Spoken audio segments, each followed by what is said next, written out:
Jadi Gibran itu sudah pasrah mau diberhentikan menjadi wapres karena kemungkinan nanti akan dimakzulkan.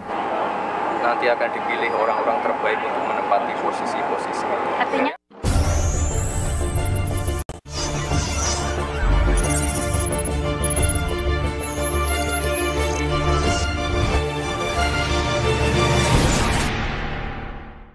Oke teman-teman, di video ini saya akan kembali membahas tentang Fufu Fafa yang sudah pasrah dengan keadaan bahwa Gibran itu mengaku hanya pasrah kepada Prabowo.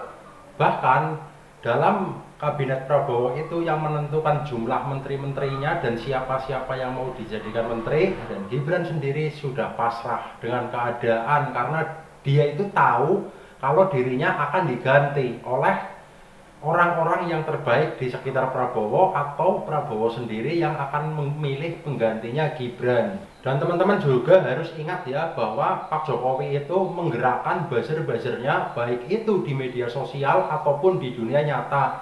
Contoh di dunia nyata ya, saat ini di Solo itu beredar baliho-baliho besar yang bergambar Jokowi dan Ibu Iriana dengan embel-embel menjadi guru bangsa. Nah, pertanyaannya seperti ini. Kalau Presiden Jokowi menjadi guru bangsa, kira-kira apa yang mau diajarkan ke bangsa ini? Sedangkan beliau sendiri tidak bisa mendidik anaknya sendiri. Fufu Fafa, ya.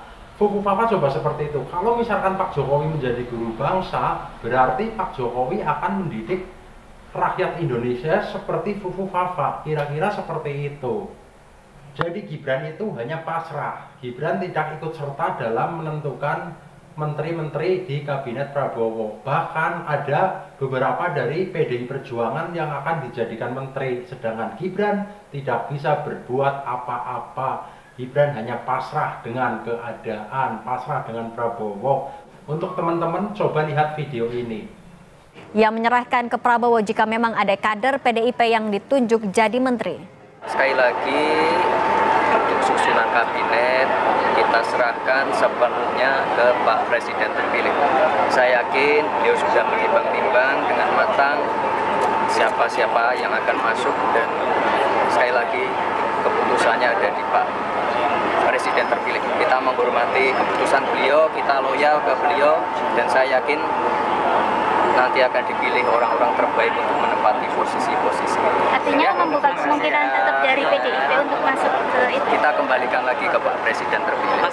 Nah, jadi gitu teman-teman, setelah teman-teman melihat video itu, jadi Gibran itu hanya pasrah. Gibran tidak ikut serta dalam menentukan menteri-menteri di kabinet Prabowo. Bahkan ada beberapa dari PDI Perjuangan yang akan dijadikan menteri, sedangkan Gibran tidak bisa berbuat apa-apa. Gibran hanya pasrah dengan keadaan, pasrah dengan Prabowo, karena memang sejatinya Gibran tidak mau diikut sertakan oleh Prabowo. Bagi saya pribadi itu menilai kalau Gibran itu hanya bawang potong kayak gitu, ibaratnya sudah tidak dianggap kayak gitu.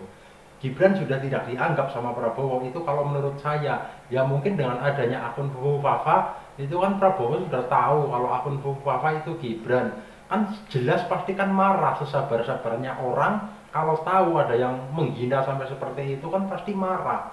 Sehingga walaupun Gibran itu menjadi wapres Prabowo, tapi sama Prabowo tidak dianggap. Padahal awal-awalnya dulu itu kan sebelum Pilpres kan perjanjian antara Prabowo dan Gibran nanti mau sama-sama memilihkan menteri-menteri. Gibran juga berperan, Prabowo berperan. Tapi pada kenyataannya sekarang setelah terbongkarnya akun Fufu Fafa, Gibran tidak diikut sertakan oleh Prabowo untuk memilih calon-calon menteri di kabinetnya. Jadi kalau menurut saya pribadi ya, tanpa adanya akun Fufu Fafa, Gibran memang belum layak jadi wapres.